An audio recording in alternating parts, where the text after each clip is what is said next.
Hello and welcome to this Friday's episode of Sports Corner and the first episode of May. I'm Cole Young, and we have a lot to cover, so I'll get right to it. Last Friday, I gave a brief overview of the first round of the NFL Draft, but a lot more happened on days 2 and 3. The Saints shook up the draft when they took a quarterback in the second round, but not the one everyone expected. New Orleans took Tyler Shuck out of Louisville, not Shedeur Sanders out of Colorado. That wasn't the end for Sanders either. The Seahawks took Alabama quarterback Jalen Milroe late in the third round, followed by the Cleveland Browns taking Dillon Gabriel out of Oregon just 2 picks later. Finally, early in the 5th round at pick 144, Shedeur Sanders heard his name called by the Cleveland Browns. As a quick side note, one of the more interesting parts of this story is that the Browns drafted 2 quarterbacks, which is odd in itself, but they already had 3 quarterbacks on their roster.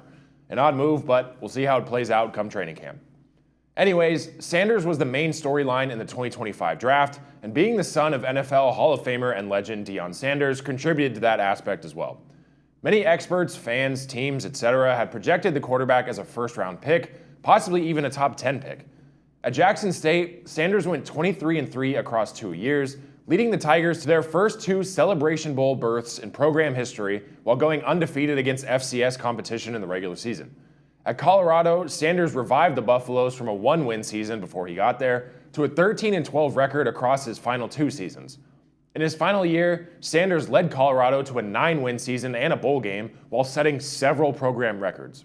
However, a few days before the draft, reports began coming out that Sanders' meetings and pre-draft interviews with general managers around the league went horribly. That rumor, plus his very mixed scouting analysis of his talents, caused his draft stock to tank basically overnight. It was an unprecedented situation, but it caused the ratings for the NFL Draft to skyrocket since fans tuned in all weekend to see which team would finally take a chance on one of college football's biggest names. It was an odd but wild journey throughout the entire draft, and now we wait for the NFL schedule release in just a few weeks. Another fun fact, Shedeur's brother, defensive back, also out of Colorado, Shiloh Sanders, went undrafted in the draft. He went on to sign as a free agent with the Tampa Bay Buccaneers, though. This leads me to one more fun fact. The Buccaneers drafted both the heaviest and lightest players in the 2025 draft. Defensive tackle Desmond Watson signed with the Bucs, coming in at a whopping 6'5" and 464 pounds. By size alone, he should be an incredible force on the defensive line. Then, on the other end, wide receiver Tez Johnson out of Oregon also joined Tampa, coming in at 5'10" and just 154 pounds. Like I said last week, I love the little anecdotes that come out of the draft every year. Moving on to the playoffs. There were 2 sweeps in the first round of the NBA playoffs, one in the West and one in the East. In the West, Shai Gilgeous-Alexander scored 38 points, and the Oklahoma City Thunder advanced to the Western Conference semifinals by beating the Memphis Grizzlies 117-115 on Saturday to complete a 4-game sweep. Jalen Williams added 23 points for the top-seeded Thunder, who led the NBA with a 68-14 record this season and became the first team to reach the second round. The Thunder now have to wait for the results of the Game 7 between the Denver Nuggets and Los Angeles Clippers to see who they will play in round 2. That game will be tomorrow. Sticking in the West, the Los Angeles Lakers lost a heartbreaker to the Minnesota Timberwolves in Game 4 when Jaden McDaniels converted a 3-point play with 39 seconds left for the lead, then stole the ensuing inbound pass from LeBron James, leading a rally by the Timberwolves for a 116-113 win that put them up 3-1 over the Lakers in that series. In that game, Anthony Edwards led Minnesota when he dropped an astonishing 43 points. Then, the Timberwolves closed out the series and earned their spot in the second round, eliminating the Lakers from the playoffs with a 4-1 series win on the road in LA on Wednesday night. The Timberwolves will now move on to face the winner of the Warriors and Rockets series. It's been a physical, back-and-forth series so far between the Rockets and Warriors, and with the series at 3-2, Game 6 will be tonight, and if necessary, Game 7 will be on Sunday. Like I said, the other series sweep came in the Eastern Conference. Cleveland moved on to round 2 with the most lopsided series win in NBA playoff history. Donovan Mitchell scored 22 points, and the Cavaliers led by as many as 60 points before beating the Miami Heat 138-83 on Monday night to sweep their Eastern Conference first-round series in just 4 games. Cleveland won the series by a combined 122 points, beating out the previous record for series margin set by Denver over New Orleans in 2009. The 55-point margin in Game 4 was the 4th biggest playoff win ever. The record is 58 points, which happened twice. Minneapolis over St. Louis in 1956 and Denver over New Orleans in 2009. The Cavaliers now move on to face the Indiana Pacers after the Pacers defeated the Milwaukee Bucks 4-1 in round 1. After a miraculous comeback by Indiana, the decisive Game 5 went into overtime. With 29 seconds remaining, the Pacers forced 2 crucial turnovers. Tyrese Halliburton then scored the go-ahead layup with just 1.3 seconds remaining. The Pacers picked up the series win after a nail-biter 119-118 finish. The Bucks were missing 10-time All-Star Damian Lillard, who tore his left Achilles tendon in Game 4 on Sunday night. Game 1 of the Pacers-Cavaliers series will be this Sunday. While the Boston Celtics didn't sweep the Orlando Magic, they might as well have.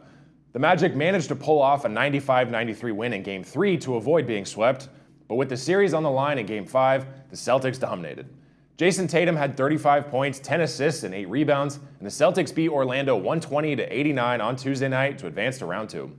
The defending champions will now move on to face the New York Knicks, who survived a close battle with the Detroit Pistons and won the series 4-2.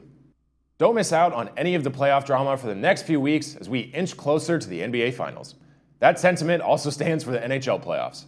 The Carolina Hurricanes were the first team to advance to round 2 after Sebastian Aho scored at 4:17 of the second overtime in a dramatic win over the New Jersey Devils on Tuesday night to seal the series.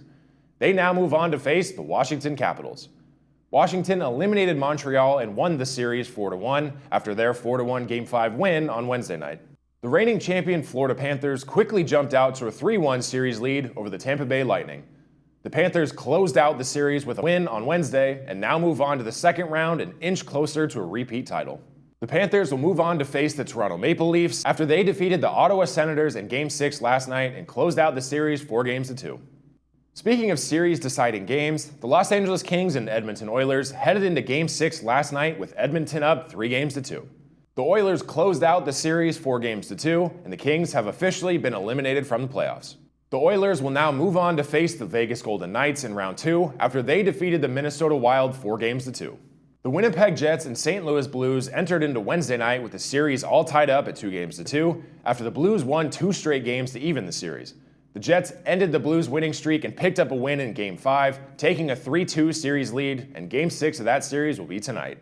Lastly, Game 6 between the Dallas Stars and Colorado Avalanche was last night. Dallas entered Game 6 with a 3-2 series lead and were looking to punch their ticket into the second round. But the Avalanche managed to stay alive, forcing a Game 7 with the Stars, which will be tomorrow, and the winner will take on either the Jets or the Blues. That was a ton of numbers and scores and hockey information, but don't miss out on any of the playoff action in the coming weeks to see who will stay alive and continue to fight for their shot at the Stanley Cup. Finally, to close out the show, one of the biggest, most extravagant sporting events in the world is this weekend, the Kentucky Derby. Known as the most exciting 2 minutes in sports, the 151st running of the Kentucky Derby will be this Saturday at Churchill Downs in Louisville, Kentucky. Here's a look at where each horse will start and their current odds to win. As you can see, Journalism, Sovereignty, and Sandman are the top 3 current favorites. But if we've learned anything over the years, it's that absolutely anything can happen at this race. The post time for the horses is 4:57 p.m. on Saturday, so tune in for the most exciting 2 minutes in sports. With all of that said, enjoy your weekend full of basketball, hockey, baseball, horse racing, and so much more. Be sure to come right back next Friday for more news, updates, and highlights from all across the sports world. I'm Cole Young. Have a great weekend, and I'll see you next time.